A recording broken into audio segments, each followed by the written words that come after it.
మరో breaking news చూస్తున్నాం. వరంగల్ జిల్లాను వాన అతలాకుతలం చేసింది. ఇప్పటికే అన్ని ప్రాంతాలు జల దిగ్బంధంలోకి వెళ్లిపోయిన పరిస్థితి ఉంది. వరంగల్లోని రోడ్లన్నీ చెరువులను తలపిస్తున్నాయి. ఈ క్రమంలో ఎక్కడికక్కడ నీరు నిలిచిపోయింది. పట్టణమంతా ట్రాఫిక్ ఇబ్బందులు ఎదురవుతున్నాయి. వరంగల్లోని ఓ బ్రిడ్జ్ కింద కారు ఇరుక్కుపోయిన పరిస్థితి నెలకొంది.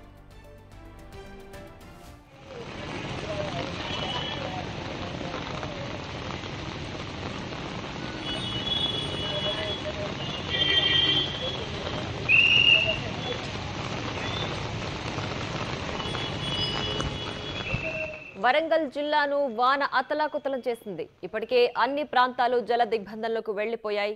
వరంగల్లోని రోడ్లన్నీ కూడా చెరువులను తలపిస్తున్నాయి. ఈ క్రమంలో ఎక్కడికక్కడ నీరు నిలిచిపోయింది. పట్టణమంతా ట్రాఫిక్ ఇబ్బందులు ఎదురవుతున్నాయి. వరంగల్లోని ఓ బ్రిడ్జ్ కింద కారు ఇరుక్కుపోయిన పరిస్థితి నెలకొంది.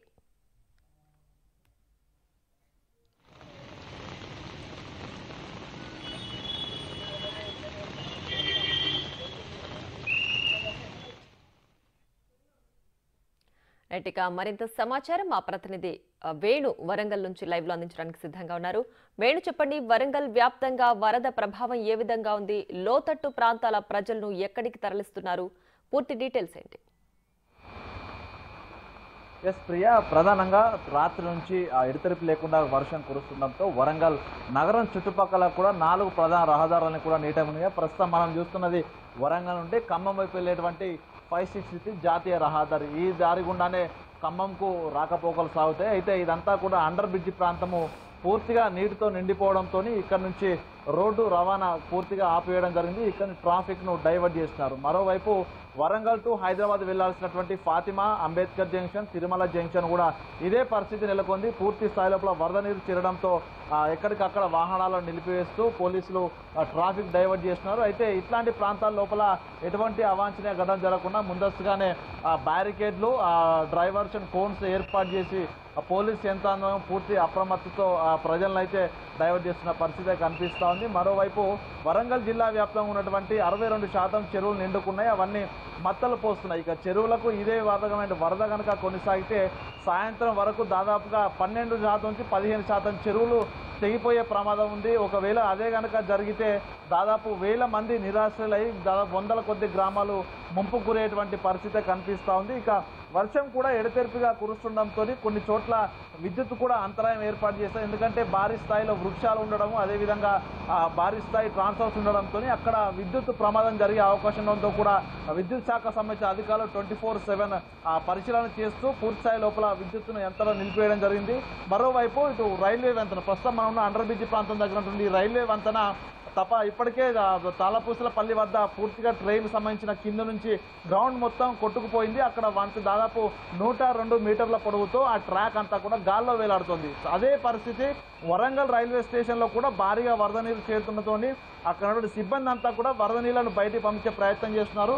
మనం చూస్తున్నటువంటి అండర్ బ్రిడ్జ్ ప్రాంతం ఏదైతుందో ఈ గోడ కూడా కొద్దిగా ఉదయం నుంచి ఆ బీటలు మారుతున్న పరిస్థితి కనిపిస్తుంది. అంటే ఒకవేళ కనుక ఇదే వరద కొనసాగితే ఈ అండర్ బ్రిడ్జ్ సంబంధించినటువంటి నూతనంగా నిర్మించినటువంటి ఈ ఒక చిన్న బ్రిడ్జ్, అంటే అండర్ డ్రైనేజ్ బ్రిడ్జ్ కూడా పూర్తిగా కూలిపోయే ప్రమాదం ఉండడంతో ఇక్కడ నుంచి రాకపోకలు నిలిపేస్తారు. అంటే ఓవైపు రోడ్డు రవాణా వ్యవస్థ, అదేవిధంగా రైల్వే రవాణా వ్యవస్థ పూర్తిగా రెండు కూడా స్తంభించిపోయిన పరిస్థితి కనిపిస్తుంది. జల దిగ్బంధం లోపల వరంగల్ నగరము చిక్కుకుంది. ఇంకా మరోవైపు అటు ఎనుమాంపల మార్కెట్ వైపు ఉన్నటువంటి సాయిరెడ్డి నగర్, ఎన్టీఆర్ నగర్ కాలనీలు ఇప్పటికే జల దిగ్బంధం కాగా దాదాపు 2000 మందిని అక్కడి నుంచి పునరావాస కేంద్రాలకు అధికారులు తరలించి ఏర్పాట్లు చేశారు.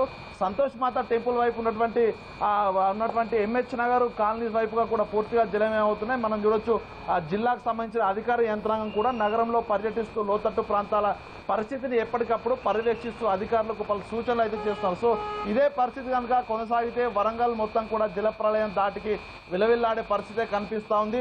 ఇక రవాణాకు సంబంధించినటువంటి అంశం లోపల జేసీబీలు, లారీల సాయంతో ఆ చిక్కున్న వారిని తరలించే ప్రయత్నాలు చేస్తున్నప్పటికీ కూడా తిండి దొరక్క సుదూర ప్రాంతాలకు వెళ్లాల్సిన ప్రయాణికులు అయితే తీవ్ర ఇబ్బందులు ఎదుర్కొంటున్నారు. సో మొత్తంగా చూడాలి, మరికొద్దిసేపు వరకు ఇదే వర్షం కొనసాగితే మాత్రం తీవ్ర స్థాయిలో వరంగల్ నగరం అంతా కూడా అతలాకుతలమైనటువంటి పరిస్థితి కనిపిస్తూ ఉంది. ప్రియా, రైట్ వేణు, అయితే ఇప్పటికే వరంగల్ జిల్లా అంతా కూడా జల దిగ్బంధంలో ఉంది కదా, మరి ఎన్ని రోజులు ఇంకా వర్షం కురిసే అవకాశం ఉంది? ఒకవేళ ఇదే ఫ్లో కంటిన్యూ అయితే గనక లోతట్టు ప్రాంతాల ప్రజల పరిస్థితి ఏంటి? అంటే ఈ స్థాయిలో వర్షం వస్తున్న అధికారులు కూడా ముందస్తుగా ఊహించలేదు. వాతావరణ శాఖ కూడా రెడ్ అలర్ట్ జారీ చేసింది. ఇక నిన్నటి నుండి మహబూబాబాద్లో దాదాపు 48 సెంటీమీటర్ల వర్షపాతం, అత్యంత భారీ వర్షపాతము. వరంగల్ జిల్లాలోని పర్వతగిరి, వర్ధనపేట మండలాల లోపల 38 సెంటీమీటర్లు, 42 సెంటీమీటర్ల వర్షపాతం నమోదు. అంటే ఆ స్థాయి వరకే పరిమితమవుతుంది అనుకున్నప్పటికీ కూడా మళ్ళీ తిరిగి ఉదయం నుంచి కూడా మళ్ళీ భారీగా వర్షపాతం నమోదవుతుంది. దీంతో ఇప్పుడే సిఎస్ నుంచి కూడా జిల్లా అధికారులకు కాన్ఫరెన్స్ ద్వారా సమాచారం ఇవ్వడం జరిగింది.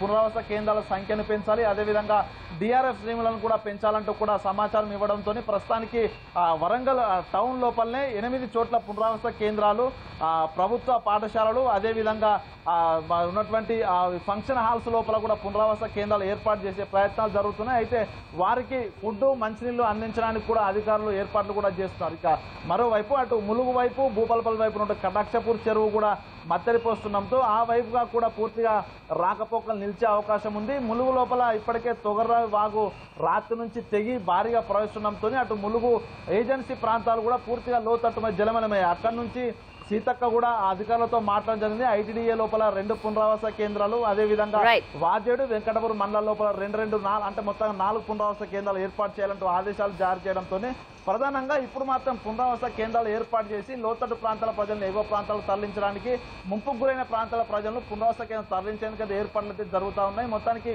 మరో 48 గంటల పాటు ఇదే పరిస్థితి ఉన్న నేపథ్యం లోపల అధికార యంత్రాంగము, అన్ని శాఖల అధికారులతో పూర్తి అప్రమత్తత అయితే ఉన్న పరిస్థితి కనిపిస్తూ ఉంది. Right Venu, thanks for the updates.